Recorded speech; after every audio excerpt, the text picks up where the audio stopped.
Hi everyone, this is Abhinav from Phone Bunch, and today we are reviewing the Micromax Canvas Night Cameo.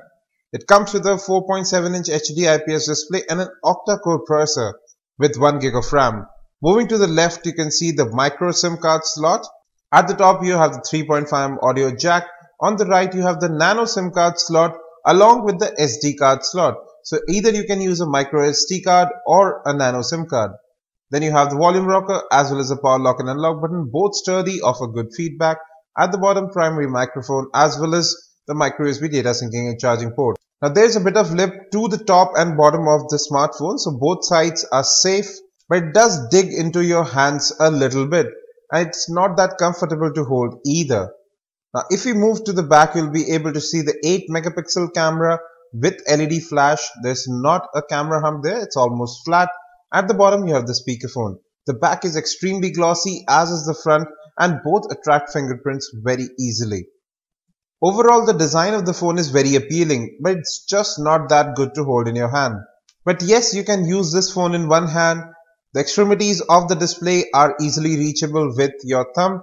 Now here you also have a 5 megapixel front-facing camera, proximity and light sensors right up top, a 4.7-inch HD IPS display. At the bottom you have capacitive buttons which do light up.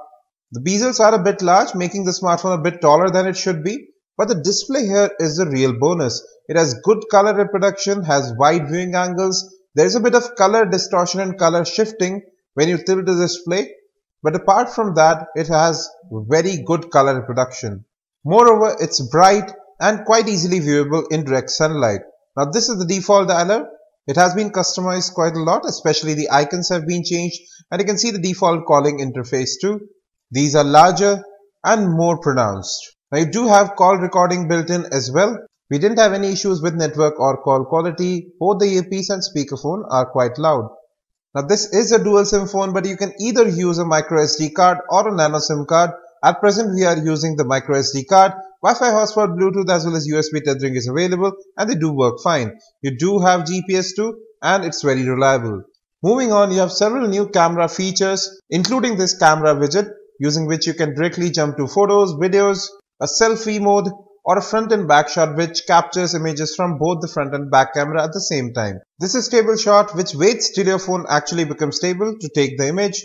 Now this is the default camera interface. You have GIF animation, you have remove object available. It does sort of work fine. HDR mode panorama is also available here. Moreover, you can record videos in 1080p and images can be captured at 8 megapixels with the rear camera. There's a 5MP front-facing camera as well. Now, videos do turn out to be sharp, but they do lack correct color reproduction, which can be seen in these images as well. Images almost always turn out to be underexposed and undersaturated. You can see this red brick wall, it seems sort of pinkish in color. Now, in sort of low lighting conditions, there is a bit of blue hue to images as well. And you can see right here, although not a lot of detail is captured, but the images are generally noise free. Evening shots do turn out to be better than your average ambient light shots. Now here on the left you have normal, on the right HDR. HDR mode images do turn out to be a lot better, especially in brightly lit conditions. Overall, this is not that great a camera, it just performs alright in images and videos. Now this is the default headset you get within the box.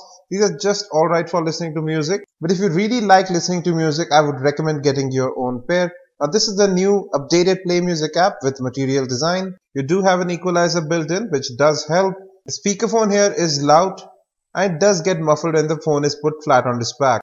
You do have FM radio available. It's able to locate channels rather quickly. You can switch to a speakerphone and you can record FM as well. Now we are playing a 1080p video sample and there are several settings available within the video player. You can lock it, then you can change the volume as well. Single tapping on the interface pauses your video and you also have look away to pause. Although gimmicky, but it does work quite fine. Moreover, you can pop out the video player and it will continue playing over everything else that you are doing. So there is no issue with performance even when you have the pop-out player.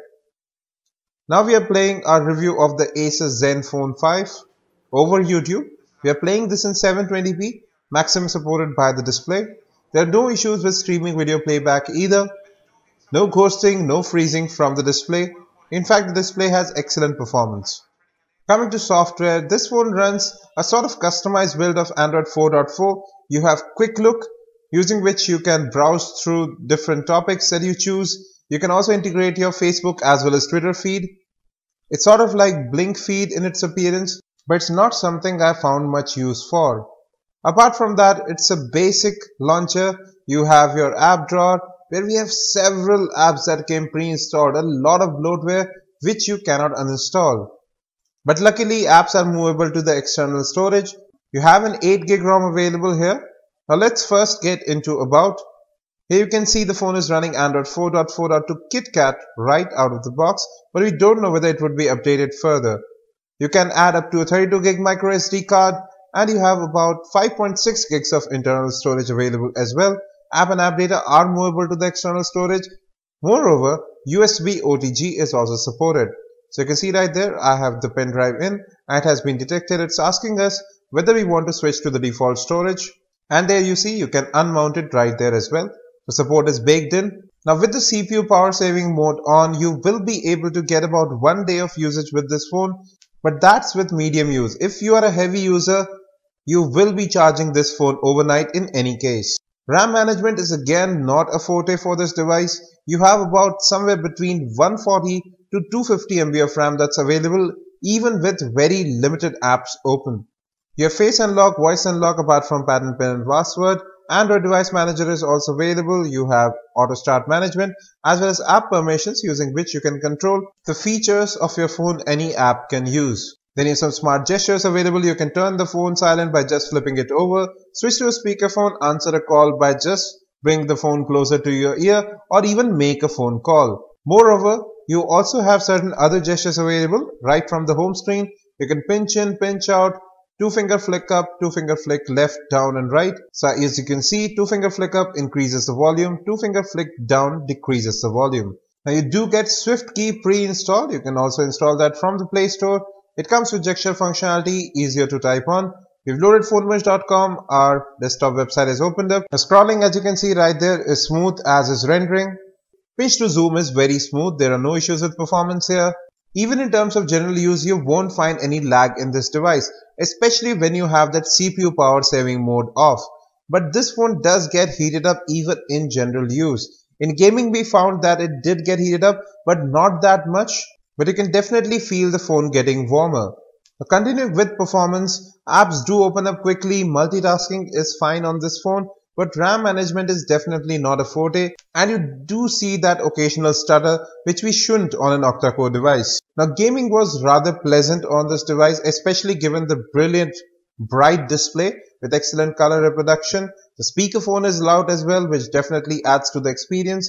The touchscreen is smooth, you have great touch response. But then again, the phone does get a little warm while playing games, as do most smartphones these days. Wrapping it up, I do have some major gripes with this device. First is that you can't use a second SIM card slot if you have a micro SD card in.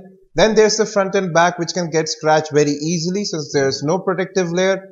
Moreover, the back camera doesn't take good pictures. The front one is definitely better, and therefore for about Rs 11,000, the Asus Zenfone 5 would be a better choice, or you can save some more and go for the new Moto G. We'll be back with more. Don't forget to subscribe, like and share. Thanks for watching and have a great day.